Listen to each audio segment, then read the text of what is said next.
भगवान जब बाल्यावस्था में थे तो भगवान ने मिट्टी को उठाकर खा लिया। बोलो कथा सुनी कि नहीं सुनी सबने? जम के तो बोलो जरा, सुनी है ना? भगवान ने क्या करा? अपने चरण की रज को उठाकर खाया। अपने पांव की मिट्टी को भगवान कृष्ण खा रहे, अपने चरण की रज को भगवान खा रहे।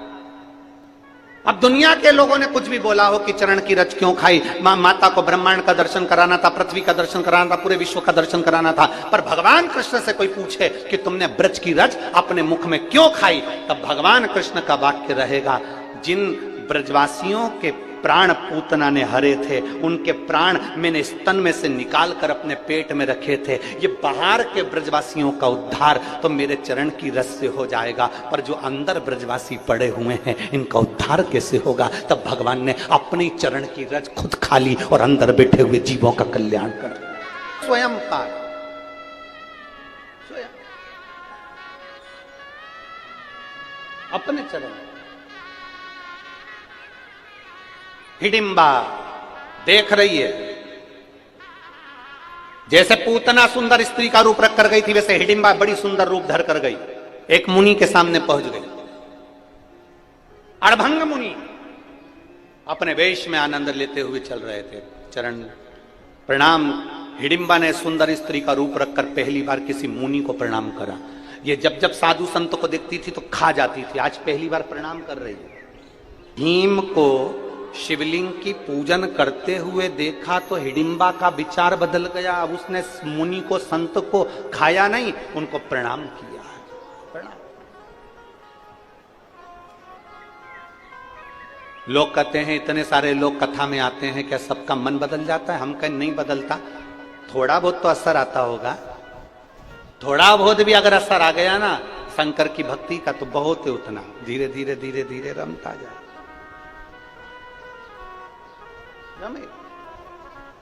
अभी तक हिडिंबा ने मुनि को, संत को, साधु को, सन्यासी को पकड़कर खाया था। आज पहली बार मुनिवर के हाथ में हाथ जोड़ रही है हिडिंबा, और हिडिंबा ने हाथ जोड़े, मुनिवर प्रणाम किया, नमन। मुनिवर से पूछा, मुनिवर मेरे को आपसे पूछना है, मैंने देखा है मिट्टी का कोई एक ऐसा पिंडी जैसा बनाता है और उसकी पूजन करता है, उसका विधान क्या है? हिडिंबा को मुनि ने कहा, ये पिंडी नहीं, ये शिवलिंग है, और जो शिवलिंग की आराधना करता है, 7 वृक्ष की पत्ती को लाकर महादेव के ऊपर समर्पित करता है, उस धूलवश भी एक बेलपत्र अगर महादेव को चढ़ जाती है, मुनिवर ने कहा उसकी मनोकामना पूरी हो जाती है। हिडिंबा ने कहा जो मांगेंगे वो मिल जाएगा, मिल जाएगा। मैं जिस पुरुष को देखी हूं क्या वो मेरा पति बन जाएगा? बन जाएगा। तुम मांग कर देखो। आपको अगर शंकर के मंदिर में जाता हुआ कोई देखे और मंदिर जाना चालू कर दे, समझ ले उसका कल्याण होने वाला है। आप शंकर की कथा में जा रहे हैं और कथा में जाते हुए शिव महापुराण के महत्तम में लिखा है, जब कोई नारी, पुरुष, बच्चा, बूढ़ा, कोई भी शिव पुराण की कथा सुनकर जब वो अपने गांव में जाता है तो गांव में जो उस मनुष्य का, उस पुरुष का मात्र दर्शन कर लेते हैं तो उनके पितर भी पार उतर जाते हैं। इतना वर्णन शिव पुराण में लिखा है। शिव महापुराण में लिखा है, श्री शिवाय, जम के बोलो जरा, श्री शिवाय नमस्तुभ्यम। बोलने वाले के मुख का मात्र दर्शन कर ले तो 71 पीढ़ी में करे हुए सारे पाप छिन्न हो जाते हैं और जीव तीर्थों के दर्शन का फल पा लेता है। उसका मुख का दर्शन, उसके केवल मुखाग्रविंद का दर्शन।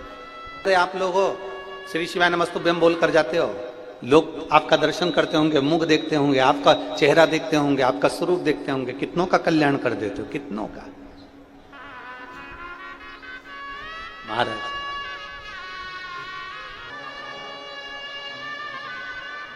बहुत ज्यादा संख्या में आप लोग आए हैं। निवेदन है धूप में ना बैठें, प्रयास करें पेड़ों की छांव में चले जाएं, गाड़ियों की छांव में बैठ जाएं, या कोई चादर या छाते हों तो वो लगा कर बैठें। बड़े भाव से बाबा से प्रार्थना करिएगा, दिल से निवेदन करिए।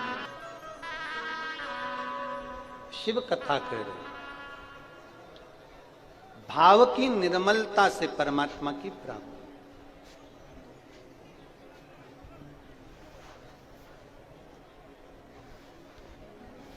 कभी कभी ऐसा हो जाता है कि शिव के करीब होने के बाद भी हमारा भाव निर्मल नहीं हो पाता। एक बार भगवान शिव विराजमान थे, पार्वती जी ने आकर उनके नेत्रों को बंद करा। पार्वती जी ने जैसे ही नेत्रों को बंद करा तो एक अश्रु की बूंद गिर गई, जिससे एक बच्चे ने जन्म ले लिया जिसका नाम अंधकासुर था।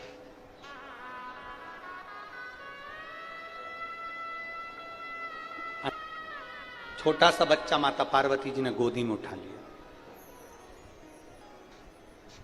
शंकर भगवान ने पूछा, पार्वती ये कौन है? पार्वती जी कहती है, मैंने जब आपके नेत्र बंद करे तो ये बच्चे ने जन्म लिया आपके आंसू से, आपके अश्रु से।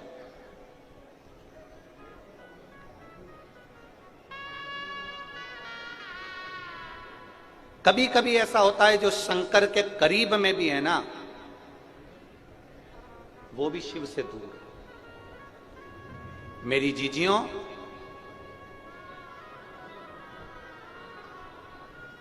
कुछ बातें ऐसी होती है जो हम व्यासपीठ पर भी लेकर नहीं आते। त्रिपुंड लगा लिया, तिलक लगा लिया, भगवान की आरती पूजन भी कर रहे हैं, आराधना भी कर रहे हैं, पर विश्वास परमात्मा के चरणों के प्रति जागृत नहीं हुआ। एक छोटा सा बच्चा, एक लड़का जो जन्म से ही नहीं बोलता, जन्म से ही नहीं सुन, उसका एक सर्टिफिकेट भी लगाया गया है, जो जन्म से ही ना सुनता है ना बोलता है, उसका साथ में लगाया गया है। मेरा नाम ज्योति गोपाल भूरेवाल, मैं जालना महाराष्ट्र से हूं। कहीं बैठी हैं तो हाथ हिला सकती हैं। आप ही हैं? बच्चा आया है के साथ में? लिया इसको, लिया। मेरा नाम ज्योति गोपाल भूरेवाल है, मैं जालना महाराष्ट्र से हूं। मेरे बेटे का नाम उमेश भूरेवाल है। उसे बचपन से ही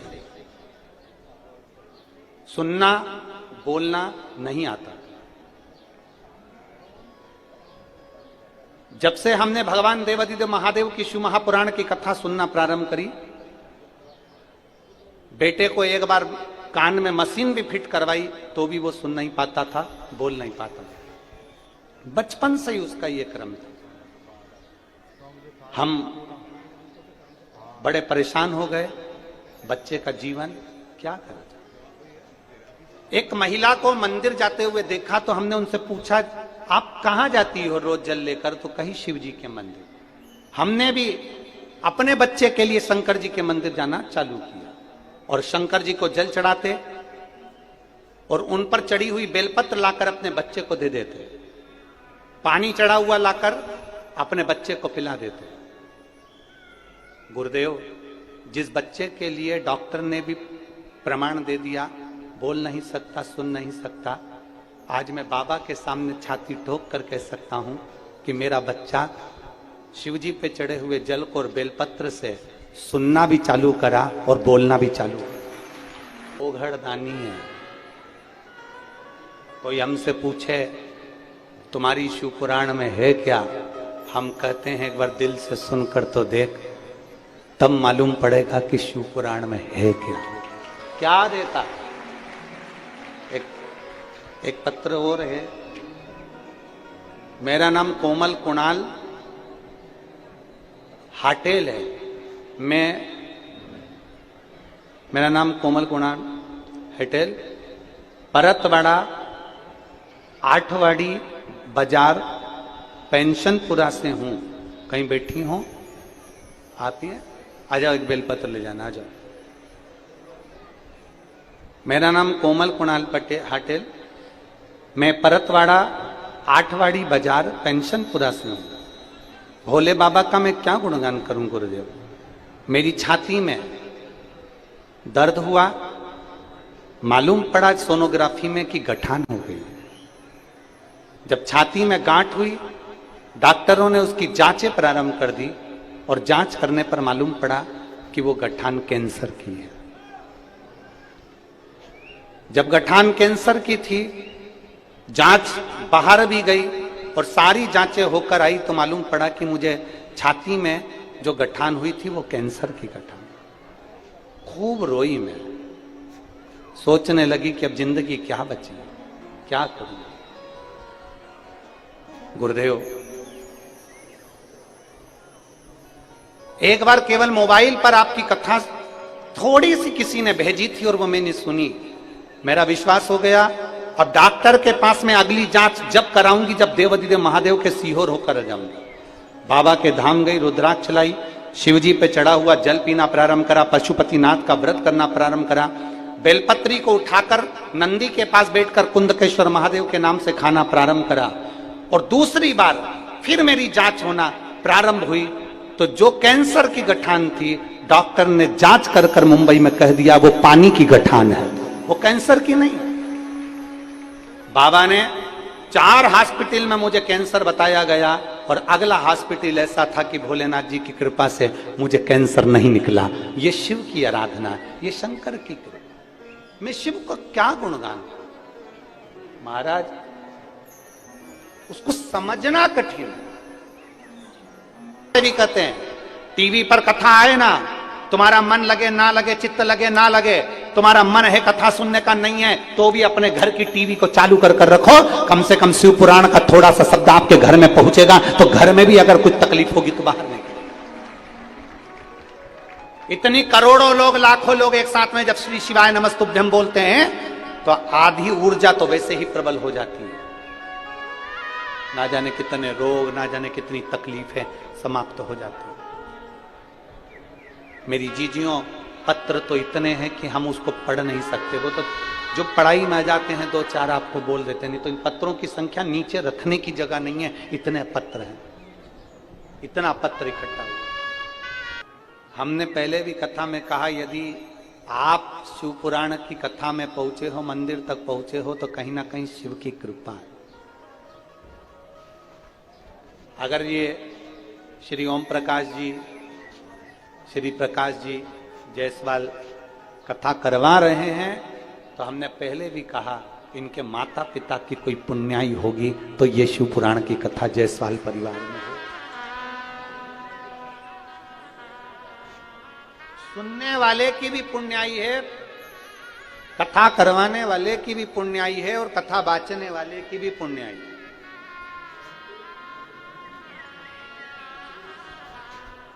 पर उसमें सबसे प्रबल पुण्याई है यजमान परिवार की और एक आपकी।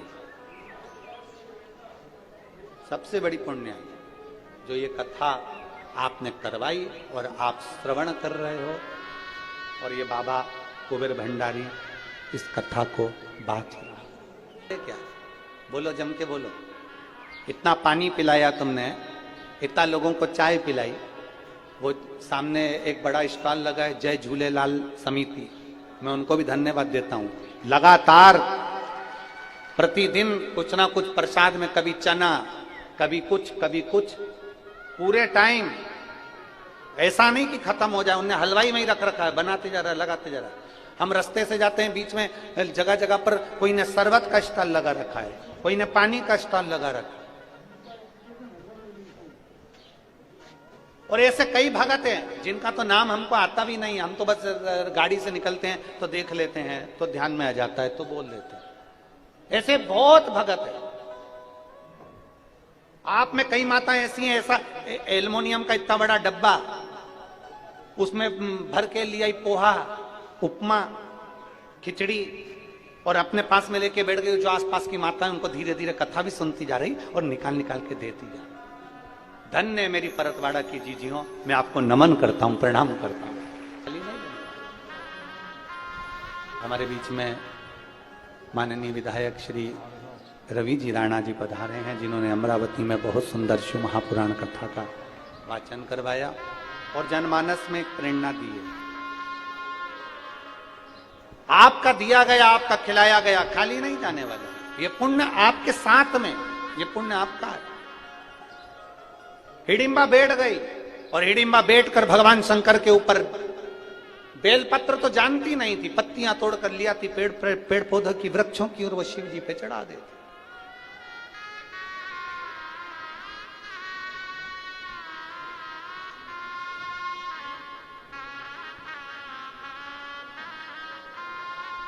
और हिडिंबा लगी भगवान शंकर की आराधना करने, हिडिंबा भगवान शिव की आराधना में डूबने लगी। मंत्र नहीं जानती है हिडिंबा, शिव जी के मंत्र जाप को नहीं जानती है हिडिंबा, शंकर जी के मंत्र को नहीं जानती है हिडिंबा, बस पत्तियां तोड़ती है, शंकर जी को चढ़ा देती है और बैठी है। केवल पत्ती को तोड़ने के लिए, पत्तियों को लेने के लिए जाती है, उसके सिवाय वो कहीं नहीं जाती, शंकर जी के सामने बैठी रहती है। अब जिस मुनि ने उसको बोला था कि जो मांगोगे मिलेगा, वो विश्वास पक्का था हिडिंबा का कि जो मांगोगे मिलेगा। जैसे आपका विश्वास पक्का है, आप पर विश्वास करते हो ना कि मैंने सुना है शंकर सुनता है, एक लोटा जल चढ़ाएंगे वो सुनेगा, बेलपत्र चढ़ाएंगे सुनेगा, बेलपत्र खाएंगे रोग मुक्त होगा, तकलीफ मेरी मिट जाएगी, ये आपने सुना है, आप सुनते हो तो विश्वास जागृत होता है, विश्वास जागृत होता है तो शिव सुनता है, करता है। छुपा कहाँ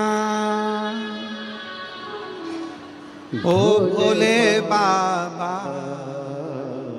ओ डमरू वाले आजा, तेरी याद सताए, मेरा ये भरोसा कहीं टूट न जाए। ओ डमरू वाले आजा, तेरी याद सताए, मेरा ये भरोसा कहीं टूट न जाए। छुपा कहाँ भोले बाबा, ओ डमरू वाले आजा, तेरी याद सताए, मेरा ये भरोसा कहीं टूट न जाए। ओ डमरू वाले आजा, तेरी याद सताए, मेरा ये भरोसा कहीं टूट न जाए।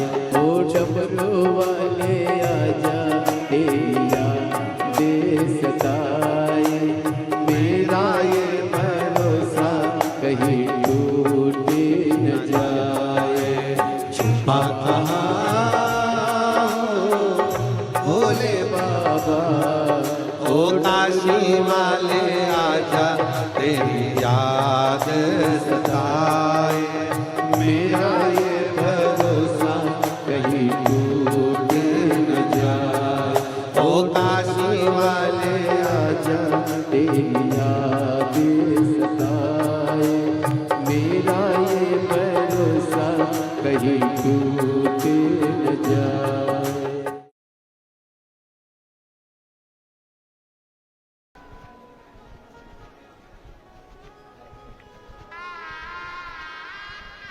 एक माँ ने तो अपने बच्चे का पत्र तो लिखा ही है, साथ में फोटो भी लगा के भेजा और बाकायदा फ्रेम में मड़वा के भेजा, और लिखा है बड़े मिश्रा जी और छोटे मिश्रा जी, फ्रेम में जड़वा के भेजा। और उसने पत्र में लिखा है,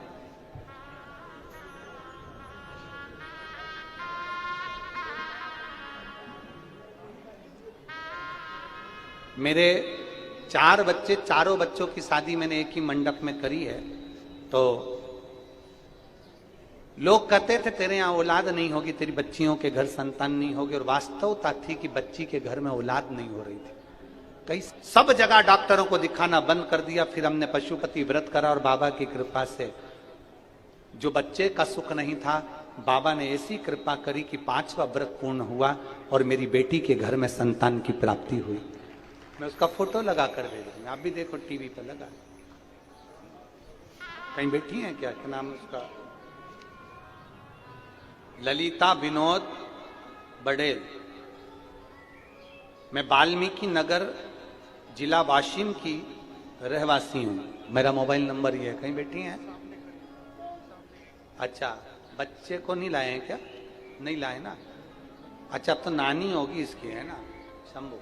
शिव शंभू रखा है, बहुत बहुत साधुवाद, बैठिए, बधाई आपको नानी जी को शिव कृपा।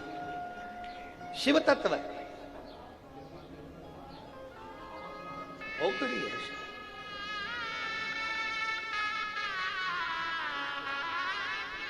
आप करो दिल से आराधना, आप करो दिल से पूजन, वो सुनेगा, वो महादेव है। हिडिंबा बैठ गई, पत्तियां तोड़कर लाती बैठ जाती, शंकर जी पे समर्पित कर देती। भगवान भोलेनाथ ने ये नहीं देखा कि तूने क्या चढ़ाया, भोलेनाथ जी ने ये नहीं देखा कि तेरा वस्त्र कौन सा है, भोलेनाथ जी ने ये नहीं देखा कि तू पकवान क्या लाया है।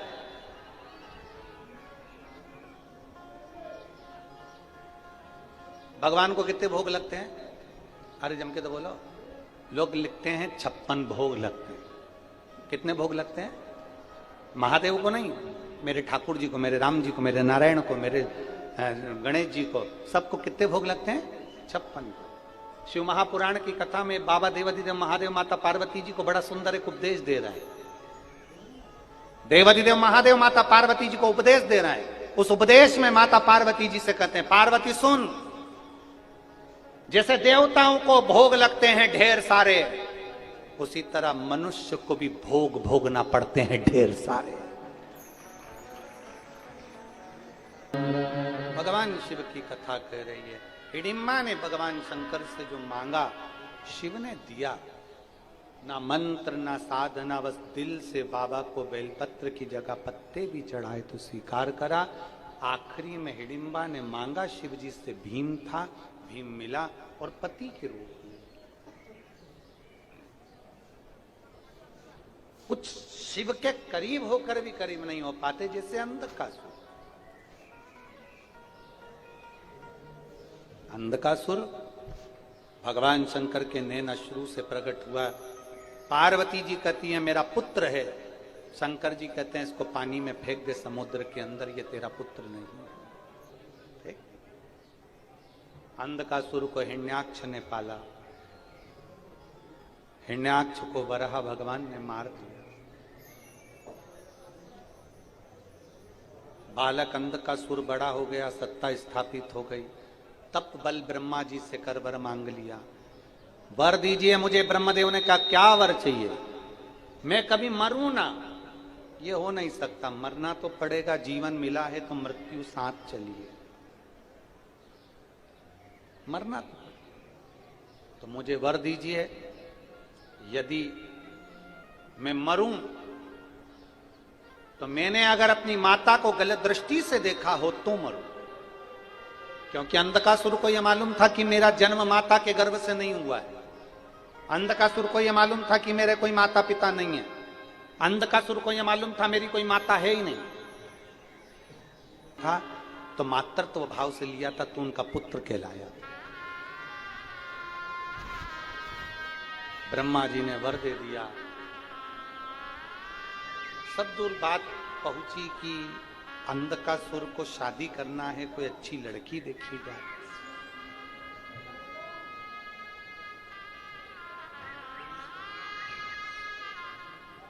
कोई अच्छी पुत्री देखी, मालूम पड़ा जो अच्छी पुत्री थी वो तो शिव जी लेकर क्रोध आ गया। जाओ शंकर भगवान की उस धर्म पत्नी को, पार्वती को मेरे लिए लेकर।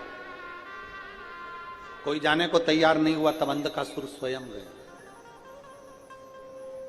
जो माता पार्वती जी को देखा, देखते से ही उनको लेने के लिए, हाथ पकड़ने के लिए जागरूक हुआ।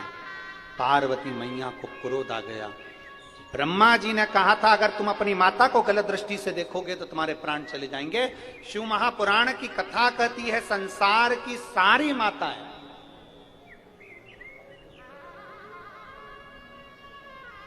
जब कोई पुरुष पर नारी को गलत भाव से देखता है तो वो अपने पूरे कुल को, जानकी को गलत भाव से देख लिया था, पूरा कुल डूब गया था, पूरा गलत भाव से देखो।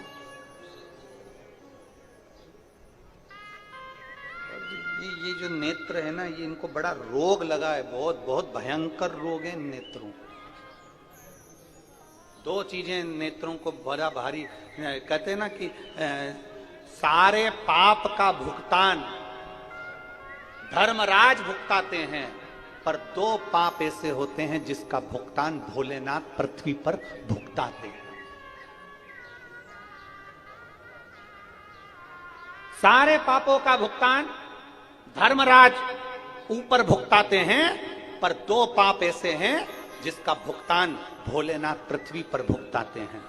पहले नंबर, गाली देना, यह पाप है जिसका भुगतान मनुष्य देह में मानव को भोगना पड़ता है। गर्भवती नारी को गाली देना, अपशब्द कहना, हंसना, उस पर मनुष्य को भोगना पड़ता है। दूसरे नंबर पर रजो धर्म नारी, रजस्वला नारी, रजो धर्म धारण करी हुई नारी 4 दिन, 3 दिन, 5 दिन, 6 दिन, 7 दिन घर में काम नहीं करती। रजो धर्म धारण करी हुई नारी को अगर कोई गाली देता है, अपशब्द कहता है, आड़े तिड़े संवाद कहता है, तो उस मनुष्य को पृथ्वी पर ही भोगना पड़ेगा। सारे पापों का भुगतान धर्मराज ऊपर भुगताते हैं, पर दो पाप ऐसे हैं जिसका भुगतान मनुष्य को पृथ्वी पर भोगना पड़ता है। नारी पर हंसना, गर्भवती नारी को ताना देना, गर्भवती नारी को अपशब्द कहना, और दूसरा रजो धर्म धारण करने वाली नारी, रजस्वला कोई स्त्री होती है।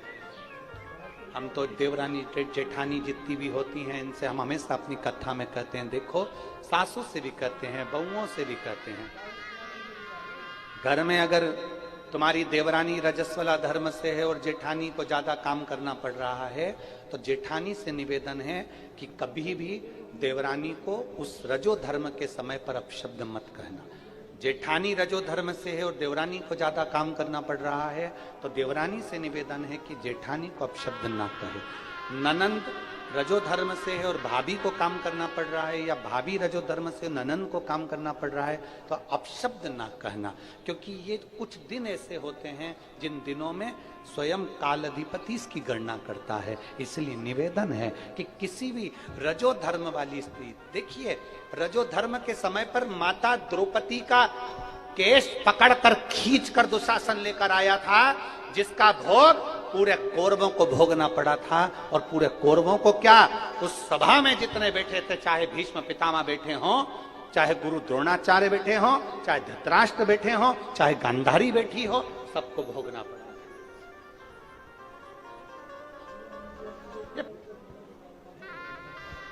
उत्तरा का जब गर्भ जलने लगा, तब भगवान नारायण, भगवान कृष्ण उसके गर्भ में पहुंचे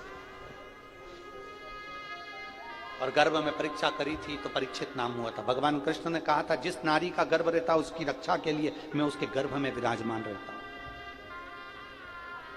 और गर्भवती नारी के ऊपर उपहास करना, या हंस देना, या गाली दे देना, या अपशब्द कर देना, कमेंट्स कर देना, ताने दे देना, आड़ा टेढ़ा बना, शिव पुराण के 3 नहीं। अपशब्द ना कर, किसी को आड़ा टेढ़ा ना कर, किसी के लिए कोई कमेंट्स, कोई जहां आपको लगता है ना कि ये फालतू की बात चल रही है, तो उस समय पर नो कमेंट्स, कोई कमेंट्स नहीं, कोई प्रत्युत्तर नहीं, कुछ नहीं, चुप, मौन हो जाओ, मौन। ये दुनिया का वो आभूषण है मौन, चुप रहना ही आनंद है, मौन हो जाए। शिव कथा कह रही है, अंधकासुर के प्राण भगवान शंकर ने काल भैरव को प्रकट कर कर हर लिए। समय आया, माता पार्वती पर भरोसा बिल्कुल नहीं करना है। आपका और हमारा कोई संबंध नहीं, संबंध बनाना है तो मेरे देव अधिदेव महादेव से संबंध बनाना है। शंकर पर भरोसा करो, शिव पर भरोसा। जिसने हमारा हाथ पकड़ रखा है वो तुम्हारा भी हाथ जरूर पकड़ेगा। उसको तो तुमसे केवल 1 लोटा, और जल भी हो तो ठीक है, नहीं हो तो 3 बार ताली, वो भी नहीं हो तो मुख से बोल दो बम बम भोले और अगर वो भी ना बोल सको तो मुख से बोल लो हर हर महादेव। और अगर ये भी ना बोल पाओ तो उसके मंदिर के सामने से मुस्कुरा कर निकल कर चले जाओ। वो भी ना कर पाओ तो उसके मंदिर के शिखर का मात्र दर्शन कर लीजिए, वो जीवन का सारा सुख प्रदान कर देगा, सारा सुख। क्या नहीं?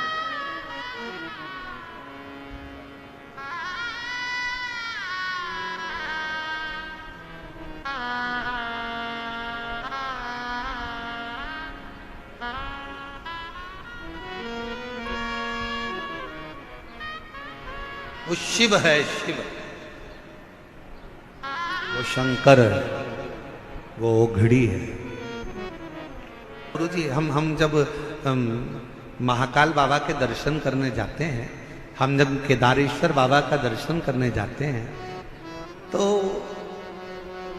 कोई कह रहा था गुरु जी हम जब महाकाल राजा का दर्शन करने जाते हैं तो हमको कैसे मालूम पड़े कि हम महाकाल जी का दर्शन करें, तो महाकाल बाबा ने हमको देखा कि नहीं देखा।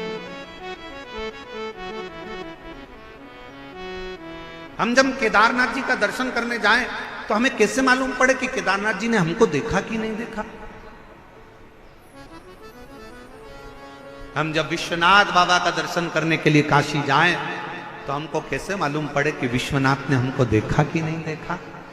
शिव पुराण की कथा कहती है, जब बाबा का दर्शन कर कर आप उसके मंदिर से बाहर निकलो और आपके चेहरे पर किसी भी कारणवश थोड़ी सी भी मुस्कुराहट आ जाए, समझ लेना कि मेरे महाकाल ने तुमको देख लिया।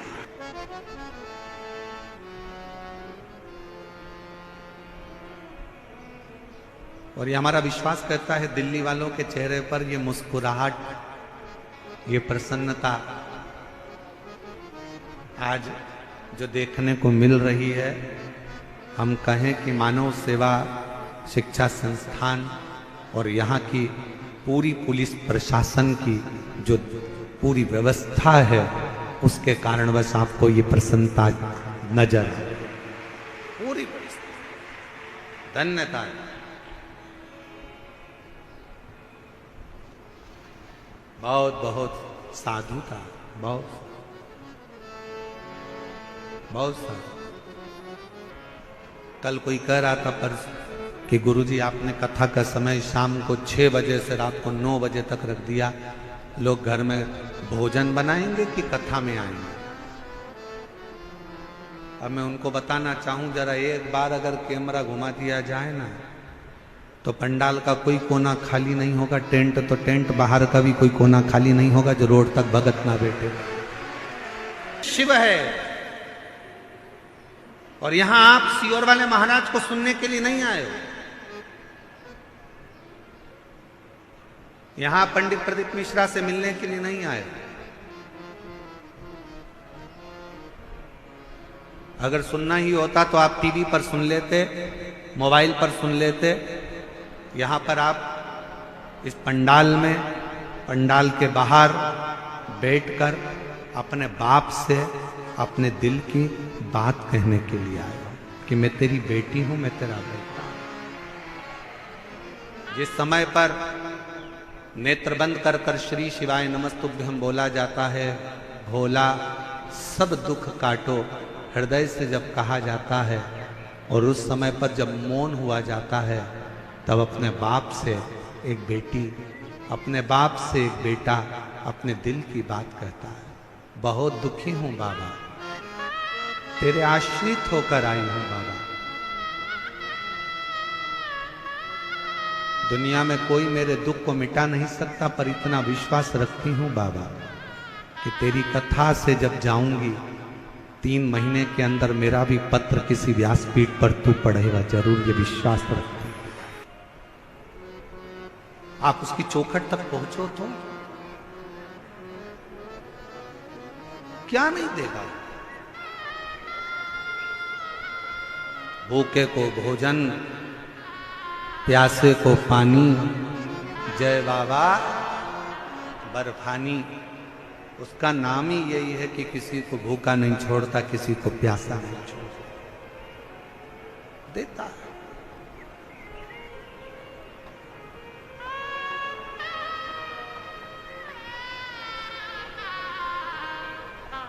और एक बात कहें, ए मेरी दिल्ली की जीजियों, बहुत बड़ी बात है, बहुत ध्यान से सुनना। इतना तेज कल आंधी आया, तूफान आया, पूरा टेंट अस्त व्यस्त हो गया। उसके बाद कथा दिल्ली में नहीं होती, पर मैं दिल्ली प्रशासन को, यहाँ के IG, DIG, commissioner, collector, SP और यहाँ की समिति को धन्यवाद देता हूँ कि ये कथा तीसरे दिन, और इसमें सब जोरदार ताली बजाओ, कुछ साधारण ताली नहीं, अच्छी जोरदार ताली जो ये कथा चली, नहीं तो बहुत कठिन था, बहुत कठिन।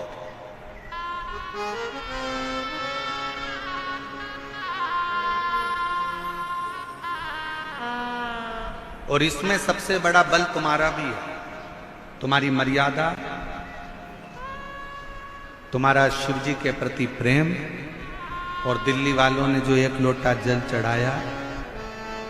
ज्येष्ठ के महीने में भी सावन जैसा नजारा देखने को मिलता है, ये आपकी भक्ति का बल है।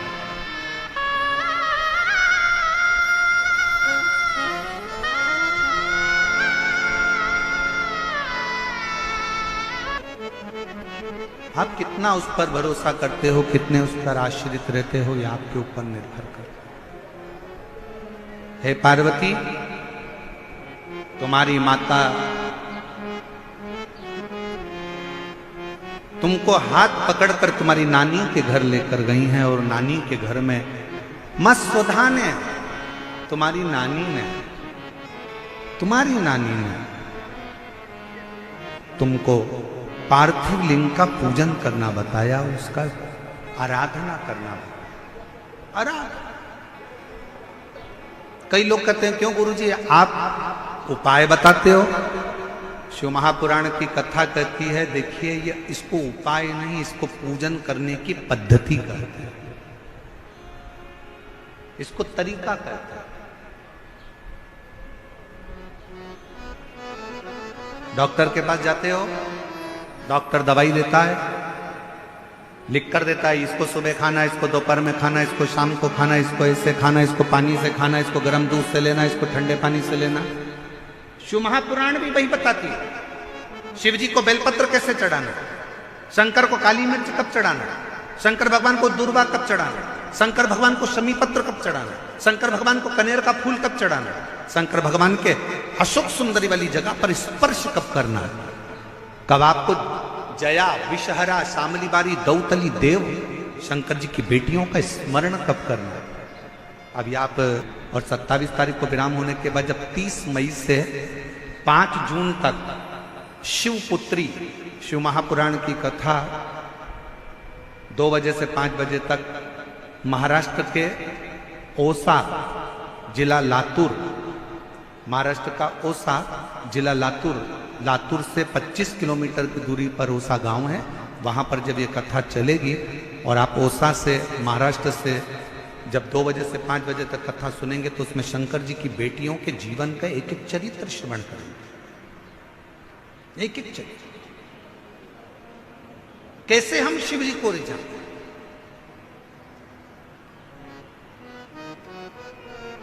शिव को भजो, शंकर को भजो, उसकी भक्ति का बल बड़ा प्रबल बल, बड़ा।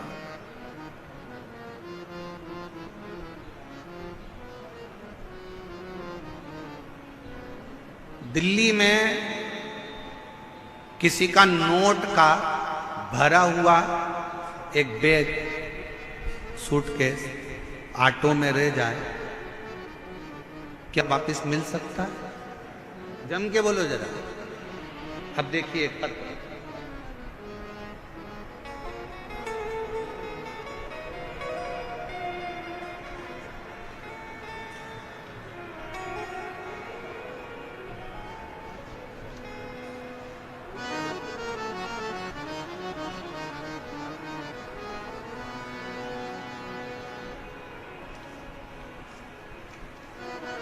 और शंभु शरण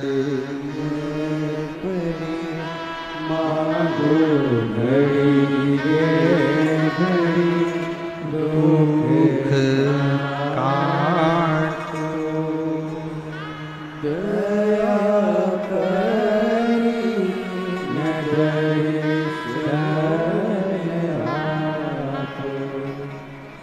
शंभो शरण करी मांगो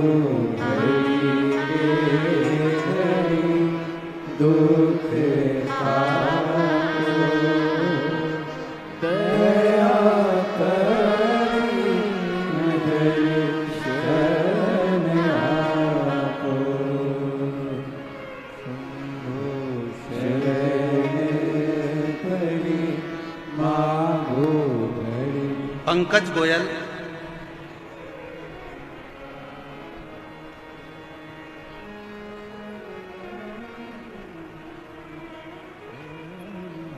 grand Omaxe Noida Uttar Pradesh. Mobile number ये है। गुरुदेव मेरे बाबा का मैं क्या वर्णन करूं। कंपनी का पैसा था, रुपयों से भरा बैग, कहीं बैठे हो तो हाथ हिला सकते हैं, आप ही आ जाओ आ जाइए। कंपनी का एक लड़का लेकर जा रहा था पैसे को जमा करने के लिए और वो बैग गाड़ी में ऑटो में रखा गया। नोएडा सिटी में वो भरा हुआ बैग रह गया। पूरी दूर हलचल मच गई। बैग चला गया, बैग चला गया, बैग चला गया। क्या कर, कंपनी का पूरा की पूरा पैसा उस बैग के अंदर था। तभी फोन आया, मेरे छोटे अनुज हिमांशु ने कहा कि पैसे का भरा हुआ कंपनी का पूरा की पूरा थैला चले गया और वो गाड़ी, वो जो गाड़ी करी थी वो गाड़ी चली। ढूंढा ढांडी हुई, समझ नहीं क्या करते।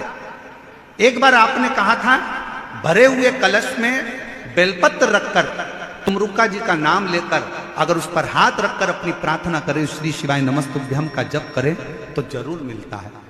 हमने वही करना प्रारंभ करा और मैं बाबा को धन्यवाद दूं।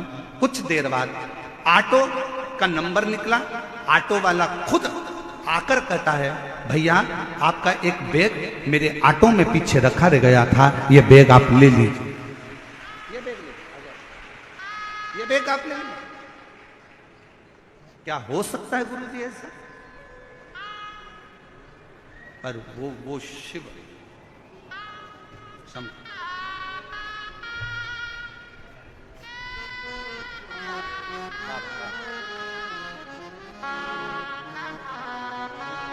भैया बोल रहे हैं कि हमको तो ऐसा लगता है स्वयं महाकाल बाबा आकर वापिस दे गए हों, ऐसा महसूस।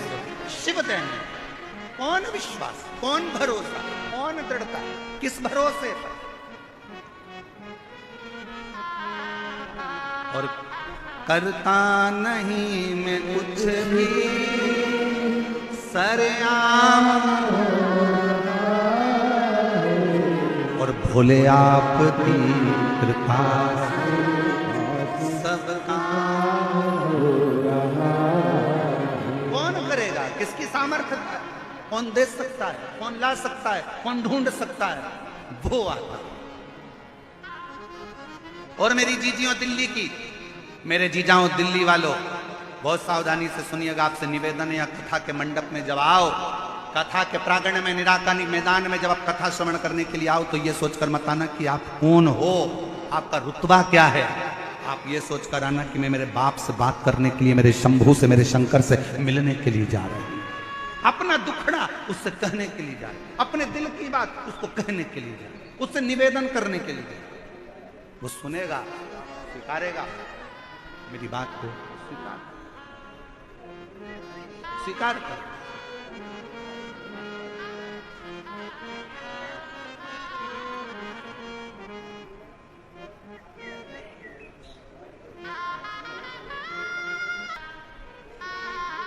पार्वती, तुम्हारी नानी ने तुम्हें शंकर की पूजन करने का भाव।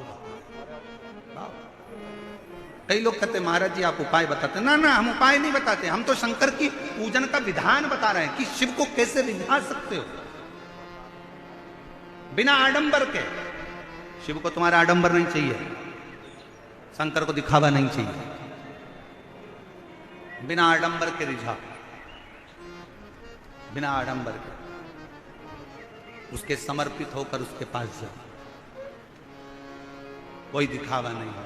कोई तुमसे कहे बताओ पूजन की थाली में तेरे तो चंदन नहीं है, हो भैया नी है तो नी है, उसको जो अच्छा लगा उसको रखवा के लिया है। कोई तुमसे कहते तेरी पूजन की थाली में तो बेलपत्र नहीं है, नी है तो नी है, उसको जो अच्छा लगेगा वो करेगा। कोई तुमसे कहे तुम्हारी पूजन की थाली में तो ये सामान नहीं है, नी है तो नी है।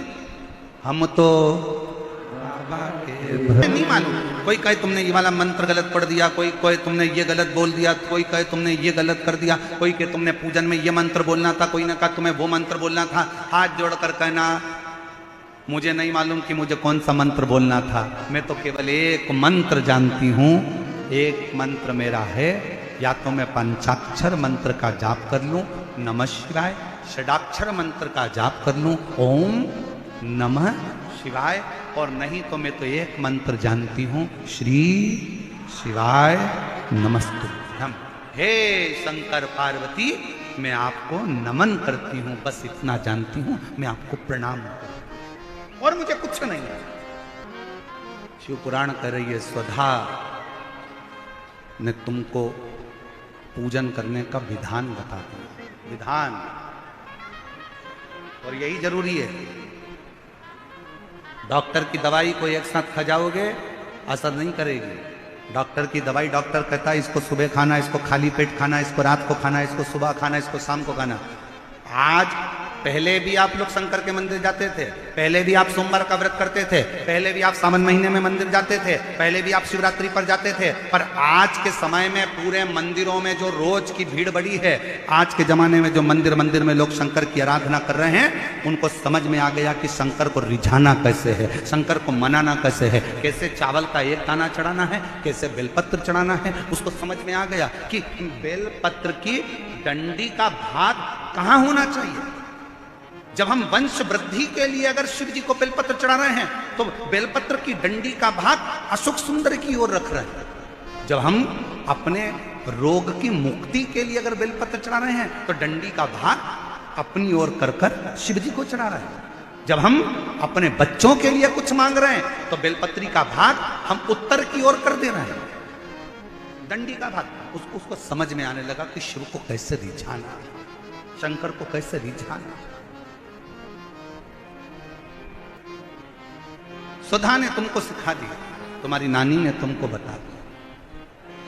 और सुनो पार्वती, तुम्हारी नानी ने जो तुमको पूजन का विधान बताया और तुमने उसी पूजन के विधान से मुझे पाने के लिए पूजन करना प्रारंभ करी, और ऐसा तब तुमने करा कि तुम्हें मैं मिल गया, तुम्हें मैं मिल गया। एक पत्र अच्छा है, देखिए।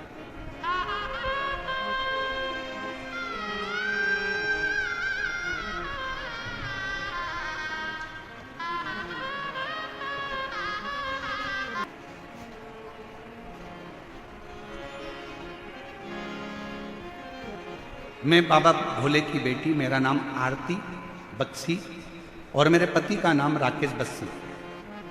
मेरे घर का पता है L122 बुद्ध विहार फेस 1 दिल्ली की रहने वाली हूं। सबसे पहले मैं पूरी समिति को, यजमान परिवारों को और पूरी दिल्ली पुलिस को धन्यवाद देती हूं जिन्होंने हमें कथा श्रवण करने का सौभाग्य प्रदान करा। गुरुदेव, पहली बार आपका दिल्ली में आगमन हुआ। मेरा पत्र दिल्ली की व्यासपीठ पर मैंने दिया, आज मैं बड़ी प्रसन्न हूं। गुरुदेव, 2022 से आपसे जुड़ी हूं। पशुपतिनाथ के व्रत का मैं क्या वर्णन करूं। मेरे पति 7-8 साल से बहुत संघर्ष कर रहे थे, उनको कोई काम धंधा नहीं था, 10 रुपए भी उनकी जेब में नहीं थे। गुरुदेव, 10 रुपए भी जेब में नहीं थे। आप कहते हो जिस पुरुष की जेब खाली रहती है और जिस स्त्री की गोद खाली रहती है ना, उसको दुनिया के ताने बहुत सुनना पड़ते हैं। मेरे पास में प्रिया प्रजापति रहती हैं। उन्होंने मुझसे कहा भाभी आप भैया कितने परेशान रहते हैं, एक महाराज आस्था चैनल पर आता है, शिव पुराण की कथा करता है, तुम वो कथा सुनो, पशुपतिनाथ का व्रत करो। मैंने हंसकर उससे कहा कि ऐसे व्रत करने से कुछ नहीं होता, क्या महाराज कहीं से पैसा ला कर दे देगा? मैंने ऐसा कहकर बात को टाल दिया। हंसकर मैंने उसको जवाब दे दिया। थोड़े दिन के बाद फिर परेशानी आई। वो प्रिया प्रजापति ने फिर कहा, भाभी तुम एक बार मेरा कहना मानो, पशुपतिनाथ के 5 व्रत हैं, आप एक बार करो तो सही। मैंने फिर महाराज जी आपको अपशब्द कह दिया और आड़ा टेढ़ा कहकर मैंने व्रत नहीं करे। प्रिया प्रजापति ने कहा, भाभी तुम कुछ भी बोलो पर एक बार व्रत तो करो। और मैंने उसके कहने पर पहली बार अपने पति के साथ मिलकर पशुपतिनाथ का व्रत किया। व्रत कर कर पति अपने काम पर चले गया। बहुत दिन से कार्य के लिए अप्लाई कर रहा था और बाबा की ऐसी कृपा हुई कि पहले पशुपति व्रत में ही पति ने फोन लगाकर कहा, आज मेरा वो काम पूर्ण हो गया जिस काम के लिए मैं लगा रहा था। बाबा की ऐसी कृपा हुई, गुरुदेव घर में कुछ भी नहीं था, 10 रुपए भी नहीं होते थे। मेरे बाबा की ऐसी कृपा हो गई। आज बाबा की कृपा से हमारी जब 25वीं शादी की सालगिरह हुई तो राजसी ठाट जैसी हुई। बाबा 5 पंडाल में कथा सुनी, पति और पत्नी हम दोनों ने, और बाबा ने जो जो मांगा हमें पंडाल में बैठकर सब दिया। आज बाबा की कृपा से मेरे यहाँ 4 व्हीलर गाड़ी है। बाबा की कृपा से मेरा खुद का फरीदाबाद में मकान है। बाबा की कृपा से ऐसी कोई चीज नहीं जो मेरे बाबा ने मुझे नहीं दी। कथा में पंडाल में कथा श्रवण करने का जो फल है मेरे बाबा ने मुझे पूर्ण प्रदान किया है। ये शिव की उदार, ये शंकर की, शिव शिव है। आप उस पर भरोसा कर कर, आप उसकी भक्ति कर कर, आप उस पर विश्वास कर कर उसकी आराधना कैसे करते हो ये आपके ऊपर निर्भर करता है। आपके हे पार्वती, तुमने स्वधा का कहना माना, तुम्हारी नानी का कहना माना और शिव की आराधना करी, तुम्हें प्राप्त हुआ, मैं तुम्हें मिला। और ये आराधना से ही मिल सकता है, आराधना। समय आया, शिव जी ने पार्वती को उपदेश देकर नंदी पर बिठा कर चल। अगर विश्वास है तो शिव है। और कभी कभी तो ऐसा प्रसंग, और आखिरी में हुआ क्या, एक बड़े से पर्वत का घर्षण करा, शिवलिंग की आकृति प्रकट हो गई। और तो भी ब्रह्मा जी ने उस शिवलिंग का शीश देखना चाहा और भगवान विष्णु उसका चरण देखने के लिए गए। आखिरी में निर्णय ये निकला कि भगवान विष्णु को चरण नहीं मिला तो भगवान शंकर ने भगवान विष्णु का नाम सत्यनारायण रख दिया। ब्रह्मा जी ऊपर जाते गए, शीश नहीं मिलता। गौ माता को लेकर आ गए, केतकी के फूल को लेकर आ गए, तुम चलो और नीचे चलकर भगवान विष्णु के सामने कह देना कि ब्रह्मा जी को शीश मिल गए।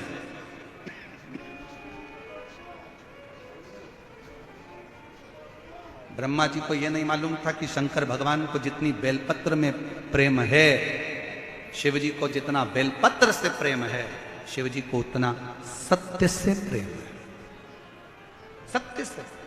इसलिए शिव जी का नाम सत्यम, जम के बोलो जरा, सत्यम शिवम।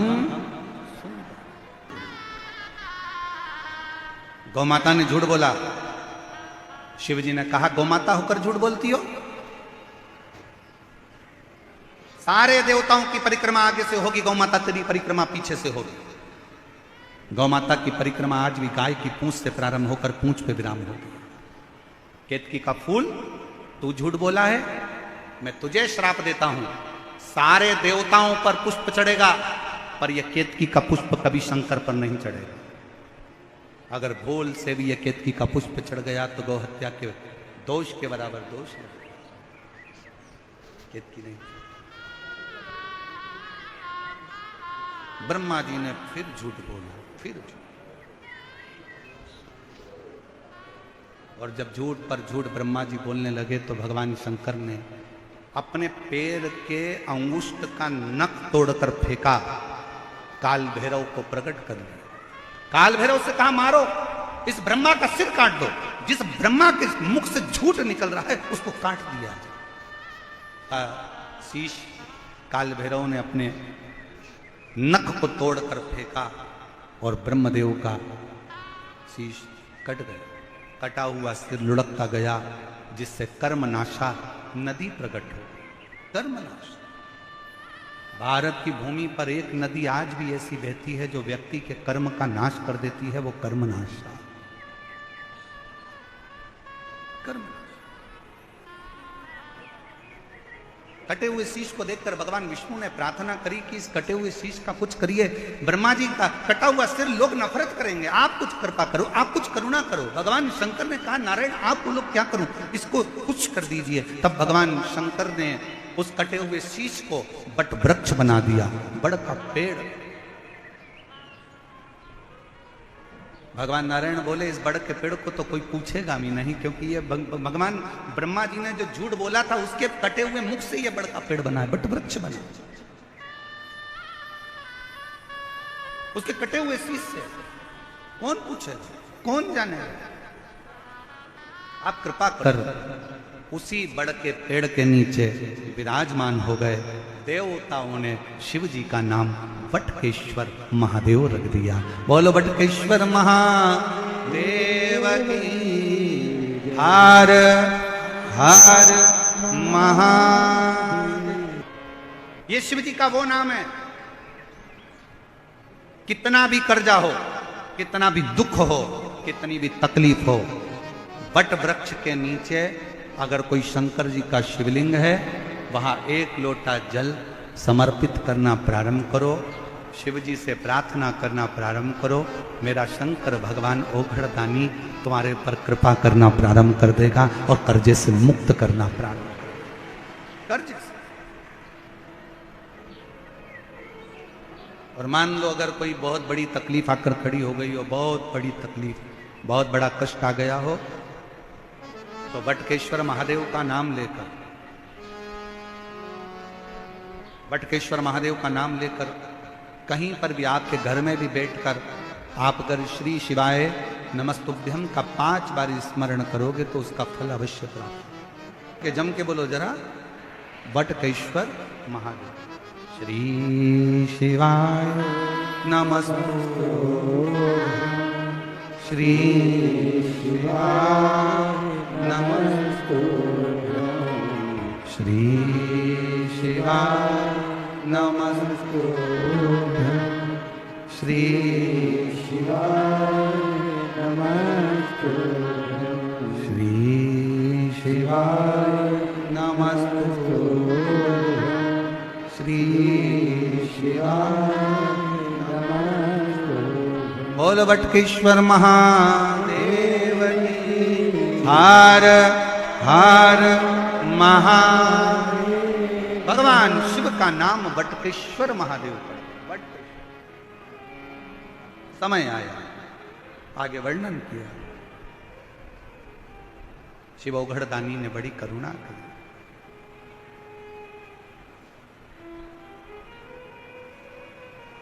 कथा कहती है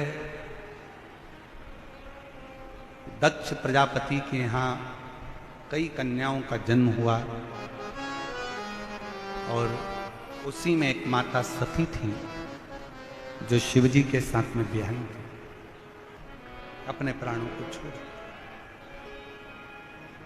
बड़ा दुख हुआ शिवजी को। उन्होंने रुद्रगण वीरभद्र को भेज दिया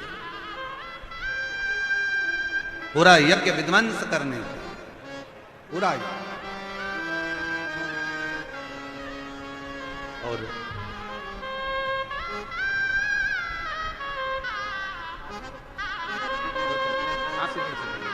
पहले आंसू पूछो, आंसू पूछो, पहले रोते नहीं। अच्छा कुछ कुछ, अब तो बाबा ने भंडार भर दिया। क्या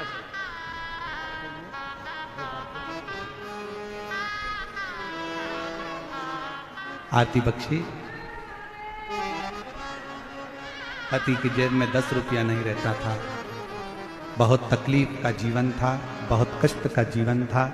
और शिव की कृपा से आज बाबा ने पुनः अपना घर, गाड़ी, बंगला सब बाबा की कृपा से मिला। एक बार जोरदार ताली बजाए। साथ शिव ने स्वीकारा।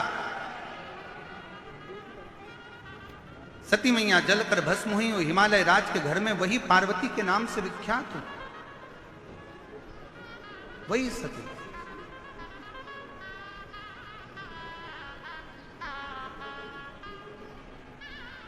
और वही पार्वती माता ने माँ सुधा जी के कहने पर, नानी के कहने पर शिव की आराधना में लगी। शिव की, शंकर की आराधना में लगी। और कितनी कितनी आराधना पार्वती जी ने करी, कितनी आराधना।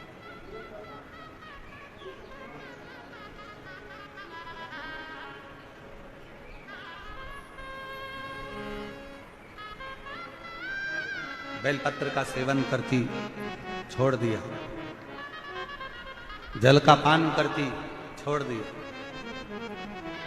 पर और धर्म संदेश पर भी, आस्था का, उस पर भी शिव महापुराण की कथा 6 बजे से 9 बजे तक श्रवण करने का सौभाग्य। रसतत्व को ग्रहण कर। पार्वती जी ने शिव जी की आराधना करी। भगवान शंकर पार्वती जी को ब्याहे। माता पार्वती और भगवान भोलेनाथ आ रहे हैं। जोरदार ताली बजाकर स्वागत करिए शिव पार्वती का। मंगलमय भगवान का विवाह होने जा रहा है बड़े आनंद के साथ। भगवान शंकर जी के गले में और भगवान गणेश जी के मंगल विवाह के लिए आते। निवेदन है, कल कथा सुबह 9:30 बजे से 12:30 बजे तक रहेगी। जिन्होंने पूरी 6 दिन 7 दिन की कथा ना सुनी हो वो कल की कथा जरूर सुनिएगा। कहते हैं मेहमान जाते हैं तो घर के बच्चों को कुछ देकर जाते हैं। शिव पुराण कहती है जब बाबा की कथा विराम लेती है तो भोलेनाथ भंडार लुटा कर जाते हैं। बोल बम का नारा है। शिव तत्व आनंद। मैं श्री रवि जी राणा जी को आमंत्रित करता हूं, 2 शब्द आप भी आज कथा के मध्य में, जो इतने लाखों भक्त आए हैं उनके मध्य में 2 शब्द आपके भी हों। एक झूठ बोलने वाले का अश्र क्या हो सकता है, वो देखिए आप शिव महापुराण की कथा में विचार करिएगा। दिन भर में हम कितने झूठ बोलते हैं। ब्रह्मा जी गाय को देखकर बाद में बोले ब्रह्मदेव, ब्रह्मा जी ने कहा यह आकाशवाणी झूठी है। भगवान कहते हैं ब्रह्मदेव तुम झूठे हो। ब्रह्मा जी मानने को तैयार नहीं हुए, झूठ बोलते रहे बोलते रहे बोलते रहे। भगवान शंकर को क्रोध आ गया। शिव जी ने अपने पैर के अंगूठे के नख को तोड़ा, तोड़कर फेंका। काल भैरव प्रकट कर लिया। काल भैरव से कहा काट दे ब्रह्मा का सिर जिससे वो झूठ बोल रहा। काट ब्रह्मा का सिर जिससे वो झूठ बोल रहा है। काल भैरव ने अपनी चीटी उंगली के नख को तोड़कर फेंका। फेंकते से ब्रह्मा जी का सिर कट गया। ब्रह्मदेव का सिर कटा। ब्रह्मा जी का सिर कटा। कटा हुआ सिर भी झूठ बोलता जा रहा है। ये आकाशवाणी झूठी है, आकाशवाणी झूठी है। देखो सत्य को प्रमाण की जरूरत नहीं पड़ती, पर असत्य को प्रमाण की जरूरत है। झूठ बोलने वाला प्रमाण साथ में रखता है। असत्य को प्रमाण चाहिए, सत्य को प्रमाण नहीं चाहिए।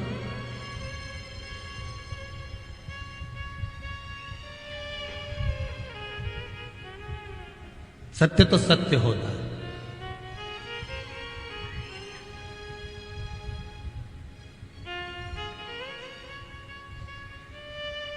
अब ब्रह्मा जी का सिर कटा। कटे हुए सिर के रक्त से एक नदी प्रकट हो गई जिसका नाम है कर्मनाशा नदी। उत्तर प्रदेश में आज भी वो बहती है। भारत की भूमि पर केवल एक नदी ऐसी है कर्मनाशा, जिसके पूरे घाटों पर लिखा हुआ ये कर्मनाशा है, इसमें हाथ ना धोइए, इसमें पांव ना धोइए। अगर 7 पीढ़ी में भी किसी ने उद्यापन करा होगा, पुण्य करा होगा, पूजन करा होगा, भजन करा होगा, कीर्तन करा होगा, दान करा होगा, अगर इस कर्मनाशा नदी के पानी का छींटा लग जाएगा तो पूरे कर्म का नाश हो जाएगा, पूरे पुण्य का नाश हो जाएगा। इसका नाम कर्मनाशा। पूरी दुनिया में एक ही नदी है जिसका पानी कुत्ता भी नहीं पीता। कौन सी नदी? जम के बोलो जरा। कर्मनाशा, जिसका पानी कुत्ता भी नहीं पीता। कुत्ते को किसने ज्ञान दिया कि कर्मनाशा पानी पी ले रे? पर कुत्ता भी पानी नहीं पिए। यह कर्मनाशा है, कर्मों का नाश कर देती है। इसका स्पर्श नहीं होना चाहिए।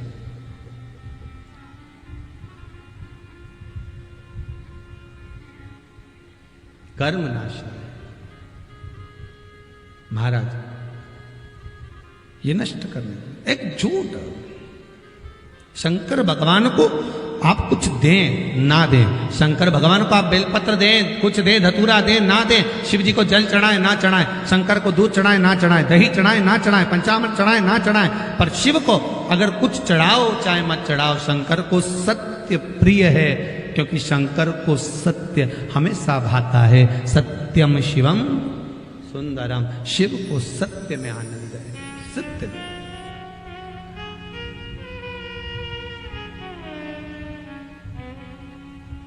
सत्य बोलो ना।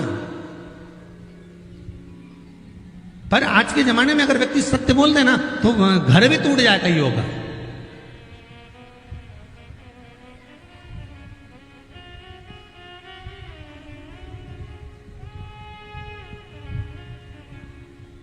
एक विद्वान से विद्वान ब्राह्मण भी एक नरक में पड़े हुए थे, तो गांव के लोगों ने पूछा, जब ऊपर गए मरने के बाद में, तो गांव के लोगों ने पूछा, क्यों पंडित जी तुम तो इतनी कथा कहते थे, तुम इतने प्रवचन कहते थे, तुम तो बहुत ज्ञान की बात करते थे, तुम तो नरक में पड़े, इतना बड़ा हमारा गांव का विद्वान पंडित तो नरक में पड़ा। पंडित जी बोले, ये सब मेरी पत्नी के कारण हुआ। तो तुम्हारी पत्नी ने क्या कर दिया ऐसा? पंडित जी बोले, रोज मेरी पत्नी तैयार होकर मेरे सामने खड़ी होती और रोज मुझसे पूछती मैं कैसी लग रही हूं। तो इसमें नरक जाने वाली कौन सी बात आ गई? पत्नी ने पूछा तुमसे कि मैं कैसी लग रही हूं, तुमने क्या बोला? तो कि मेरे को एक ही बात तो बोलना पड़ती थी, बहुत अच्छी लग रही है। तो इससे नरक कैसे मिल गया? तो पंडित जी बोले, रोज सुबह से उठ के झूठ बोलना पड़ता था ना। वो पूछती थी मैं कैसी लग रही हूं, मुझे कहना पड़ता था अच्छी लग रही है। अब भले अच्छी नी भी लगे तो भी झूठ तो बोलने होता है। एक पत्नी तैयार होके आई और तैयार होके आके पति जा रहा था ऑफिस दुकान, इसने आते से ही पूछ लिया, क्यों जी मैं कैसी लग रही? अब पति ने आज सोच लिया था सत्य बोल के मानूंगा, चाहे कुछ भी हो जाए, आज झूठ नहीं बोलूंगा, सत्य बोलूंगा। और इसने आते से पूछा, क्यों मैं कैसी लग रही है? पति बोला, ऐसी लग रही जैसे हरी घास में भैंस चल रही। अब बेचारा डायरेक्ट तो बोल नहीं सकता, तो चुप। अब पत्नी इसका मुंह देख रही, पति इसका मुंह देख रहा। पति ने मन में सोचा, विवाद खड़ा हो उससे अच्छा अपन तो ऑफिस चलो। इन्हें अपना बैग उठाया, टांगा, बुलेट की चाबी ली और जो चला। तो ये तो चला, पीछे पीछे जगदम्बा धड़धड़ाती हुई ऑफिस में पहुंच गई। ऑफिस में धड़धड़ा, ऑफिस में। अच्छा, इस कथा को हम बस यहीं पे रोक देते। तो एक दो बार लोगों ने पूछा, ऑफिस में फिर हुआ क्या था? हमने कहा, भाई हुआ जो महिषासुर का हुआ था। अब इसके सिवा क्या हुआ? उसके बाद तो फिर आरती हुई होगी, अम्बे तुए जगदम्बे काली, जय हो सिर घाटी वाली, हम सब उतारे तेरी आरती। तेरे घर के बहु बच्चों पे भीड़ पड़ गई भारी। हे मां, अब इसके बाद होगा क्या? महाराज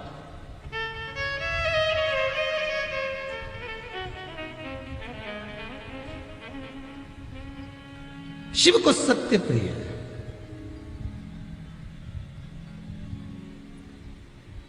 बहुत प्रिय है शिव को सत्य।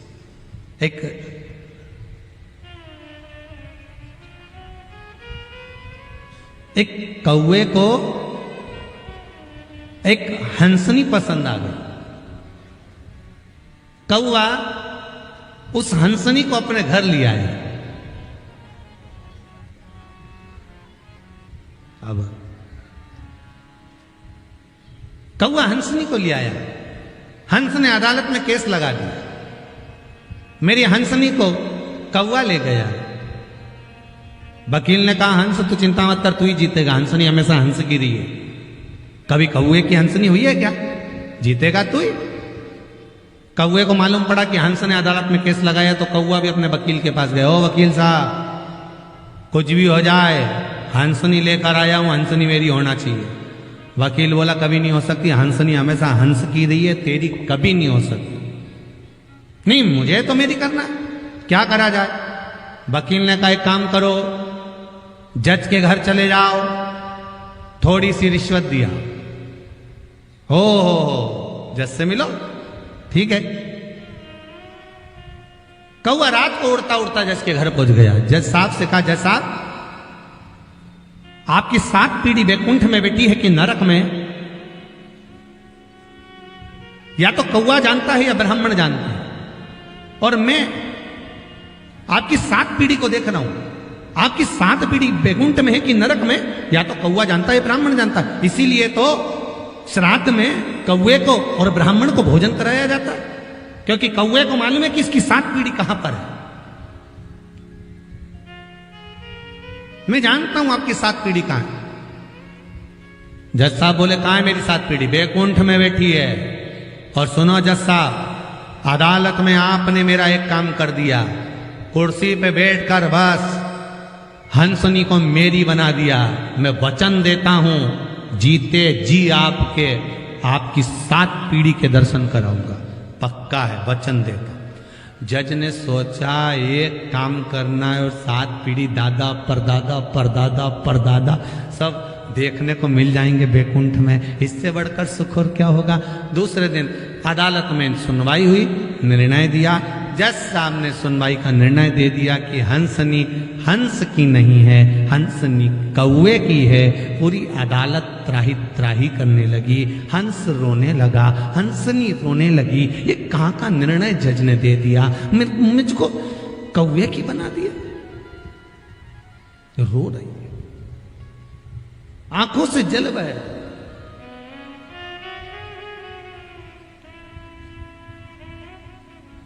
सब रोते रोते चल दिए। जज ने कौए से कहा, कौए मैंने अपना काम कर दिया, हंसनी को तेरा बना दिया, अब तू अपना काम कर, मेरी 7 पीढ़ी से मुझे मिलवा। कौआ कहने लगा, चलो जज साहब मैं आगे आगे चलता हूं, तो मेरे पीछे पीछे चलो। कौआ उड़ा, जज पीछे पीछे गाड़ी लेकर चला। चलते चलते शहर से, गांव से, नगर से, खेड़े से बाहर निकल, जंगल में पहुंच गए। कौए ने कहा, जज साहब उतरो गाड़ी से नीचे। जज जैसी गाड़ी से नीचे उतरे, वहां तो बहुत बदबू आ रही थी। जज ने अपने मुख पर रुमाल रख लिया। कौए बहुत बदबू आ रही है। कौआ बोला, और आगे आओ। जज और आगे बढ़ा, और आगे आओ, और बढ़ा, और बदबू आ रही है। इतनी बदबू में क्यों लेकर आया? कौआ कहता, और आगे आओ। जज और आगे गया। मरा हुआ कुत्ता पड़ा था, उस कुत्ते के पास में सफेद इल्लियां पड़ रही थी। कौए ने कहा, जज साहब ये जो सफेद वाली इल्ली दिख रही है, ये तुम्हारी दादी जी है।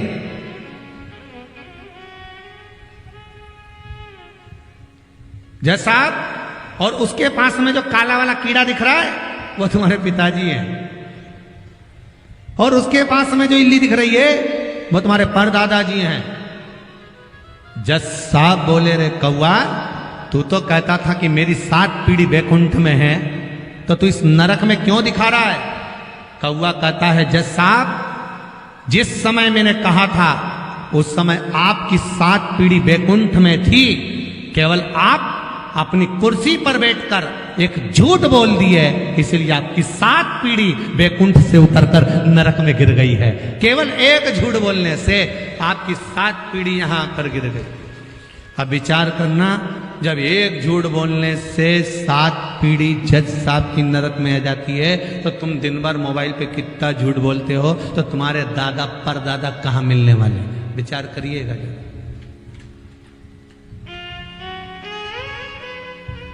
विचार करो।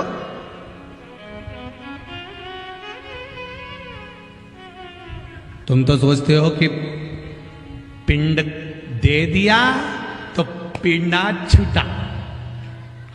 लोग पिंड दे की तो पिंड छुड़ाते हैं। पिंड देने का मतलब क्या? कि किसी के मरने के बाद जो पिंड दे रहे हो, पिंड छुड़ाने के लिए तो दे रहे हो कि इसका पिंड छूट जाए, इससे मेरा पीछा छूट जाए, तो पिंड दान कर दो। 12 पिंड, 13 पिंड, 16 जो देना है पिंड दान कर दिया। 13, 6 मसीका, 12 मसीका सब दे दिया, लो हमारा पिंड छूट। पर हमारा पाप, हमारा पुण्य हमारा कभी पीछा नहीं छोड़ता, कभी नहीं छोड़ता।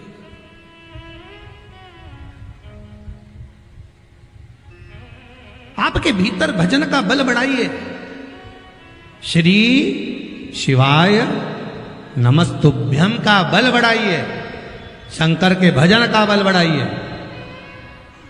असत्य को छोड़कर सत्य के मार्ग पर चलने का प्रयास करें।